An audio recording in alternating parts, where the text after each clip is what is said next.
হেৰৌ স্বাৰ্থপৰ অসমীয়া পাহৰি গলো ন হিয়াৰ মধু জুবিন দাক কিয় নাপাহৰিম। আমি পৰিৱৰ্তন বিচাৰিছো, আমাক লাগে পৰিৱৰ্তন। দাদাই বেয়া পাইছিল পলিটিক্স, কিন্তু তাকেই কৰিছো।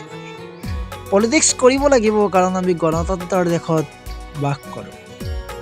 কিন্তু জুবিন দাক আজি 6 মাহ 7 মাহে ন্যায় দিব নোৱাৰিলো ন। কিমান স্বাৰ্থপৰ আমি চিষ্টেমৰ বলি হৈ গৈছো। চিষ্টেমটোক আমি ইচ্ছা কৰিলে সলনি কৰিব পাৰিলোহেঁতেন। হয়, চিষ্টেম মানিব লাগিব, কিন্তু জুবিন এক অনন্য আছিল। জুবিন এক বিশ্বৰ দুৱাৰত প্ৰতিষ্ঠিত ব্যক্তি আছিল। তেওঁৰ ক্ষেত্ৰত অকণমান জানো সহানুভূতি নহ'লহেঁতেন? তেওঁৰ ক্ষেত্ৰত জানো চিষ্টেমটোক আমি অকণমান সলনি কৰিব নোৱাৰিলোহেঁতেন?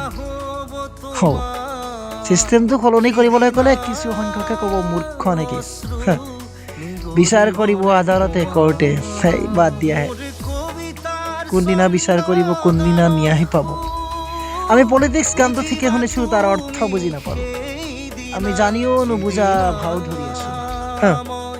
এই যে আমি শুই থকা শিয়ালে হাত ধৰিব নোৱাৰে, আমি শুই আছোঁ ন। জুবিন গাৰ্গে শুই আছে অকলে সোণাপুৰত, সেইটো আমি পাহৰি গৈছোঁ। আমি কিন্তু বিন্দাছ ঘৰত শুই আছোঁ। সৌ সিদিনালৈকে গান গাই ঘূৰি ফুৰা, হাঁহি ধেমালি কৰি ফুৰা মানুহজনক আমি পাহৰি গ'লোঁ। আনৰ দুখত দুখী হোৱা মানুহজনক আমি হেৰাই পেলালোঁ। আজি কোনে কান্দিব? অৱশ্যে সিদিনাখন সৰু সজাই সকলে কান্দিছিল, সকলোৱে মায়াবিনী গাইছিল ধুমুহাৰ সতে বহু যুগৰে নাচোঁ। আজি পাহৰি গ'ল, কাৰণ এতিয়া পৰিৱৰ্তনৰ সময়। আমাক পৰিৱৰ্তন লাগে। ন্যায়নো কিয় লাগে? ন্যায় পালে পাব, নাপালে নাই। গৰিমাই অকলে কান্দিছে কান্দক, আমাৰ কি আহে যায়, হয়নে? আমি কিমান স্বাৰ্থপৰ। আকৌ ক'লে ভুল ক'ব, ক'লে আকৌ শাস্তি দিব। কিয়া চিষ্টেম ইয়াৰ।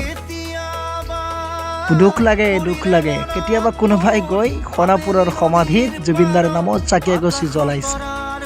কোনোবাই হয়তো নাইট চুপাৰখনেৰে গৈ জোৰেকৈ এবাৰ হৰণ বজাইছে বা মায়াবিনী বজাইছে। তাতেই আমাৰ দায়িত্ব শেষ নহয় জানো? কিন্তু আমি পাহৰি গ'লো জুবিন গাৰ্গ কোন আছিল, জুবিন গাৰ্গ কিয় বিখ্যাত, আৰু জুবিন গাৰ্গ কিয় দৰকাৰ আছিল। আজি অসমীয়াই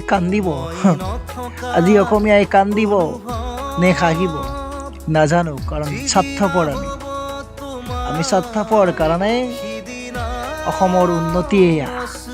কাৰণ আমাক পৰিৱৰ্তন লাগে। আমি পলিটিক্স কৰিছোঁ, কিন্তু জুবিন দাই কৈছিল পলিটিক্স নকৰিব বন্ধু। কিন্তু ক'ত মানিব দাদা?